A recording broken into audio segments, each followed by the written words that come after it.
राखण्यासाठी त्यांनी मुलाखती चालल्या. ज्यांना निवडणूक प्रमुख मिळाले मी त्यांना जाऊन भेटलो धैर्यशील मोहिते पाटलांना. त्यांना त्याकडे ही तक्रार सांगितली, पक्षाच्या प्रांताध्यक्षाला तक्रार सांगितली. त्यांनी सांगितले आपली आघाडी तुटेल, जर आपण 6 मध्ये हे केलं तर आघाडी तुटेल. आघाडी तुटेल तर आघाडीपासून फायदा काय बघा ना. तुमचे 17 वार्ड तुम्ही निवडलेत, 17 वार्डामध्ये मुंबाटाकडून असेल किंवा काँग्रेसकडून असेल, तुम्हाला कुठली जागेत फायदा आहे जरा दाखवा, पक्षात चर्चा करा.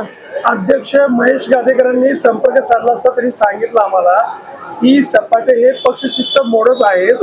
आम्ही ज्ञानेश्वर सपाटे यांना प्रभाग 7 मधून आम्ही त्यांना उमेदवारी देणार आहोत, आमची तशी चर्चा पण झाली म्हणून सांगितलं. याच्या अशा पद्धतीने करणं म्हणजे चुकीचं आहे. पक्ष शिस्तीला धरून नाही, ते ज्येष्ठ आहेत तरी हे लक्षात घेणं गरजेचं असं सांगितलं. ज्ञानेश्वर सपाटेला पॅनल मध्ये कोण देणार हे मी स्वतः त्यांना विचारायला गेलो. ज्ञानेश्वर सपाटे विचारायला गेला तुमचे पॅनलचे कॅन्डिडेट कोण आहेत, तुमच्या पथातर्फी भागातून तुम्ही कुणाला देणार आहात, तिकडे चौपाटीच्या भागातून कुणाला देणार आहात. दोन्ही उमेदवाराची नावं आज तारखेपर्यंत या क्षणापर्यंत आम्हाला माहित नाहीत, तर आम्ही उद्या निवडणूक लढायची कशी. आणि तुम्ही सांगणार की ज्ञानेश्वर सपाटे असंच म्हणून शेवटच्या क्षणापर्यंत होतात आणि ऐन टायमाला तिकीट करतात.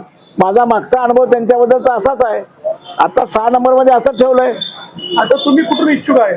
मी 6 नंबर मध्ये इच्छुक आहे आणि ज्ञानेश्वर सपाटे 7 नंबर मध्ये इच्छुक आहेत. ज्ञानेश्वर सपाटेलाही तिकीट द्यायची इच्छा नाही आणि मला पण तिकीट द्यायची इच्छा नाही त्यांची. मला माझं काय असावं तुम्हाला माहित आहे की आत्ताच नुकताच माझ्यावर एक मोठा आरोप झाला, ह्याचा विनयभंगाचा गुन्हा वगैरे असे आरोप झाले. ते कोणी केले सगळ्यांचा, त्यासाठी मोर्चा कोणी काढला. महापालिकेच्या राजकारणातून, सोलापूरच्या राजकारणातून, पक्षाच्या राजकारणातून मला बायकॉट करण्याच्या दृष्टीनं हा सगळा कट आहे आणि त्या पद्धतीनं ते करतायत. माझ्या संस्थेवर प्रशासक नेमत आणतात. ते कोण मानतायत, कोणाची माणसं आहेत, कुठं आहेत बघा ना. आपलं निलंबन मागे घेतल्यानंतर आपण शिंदेना जेव्हा भेट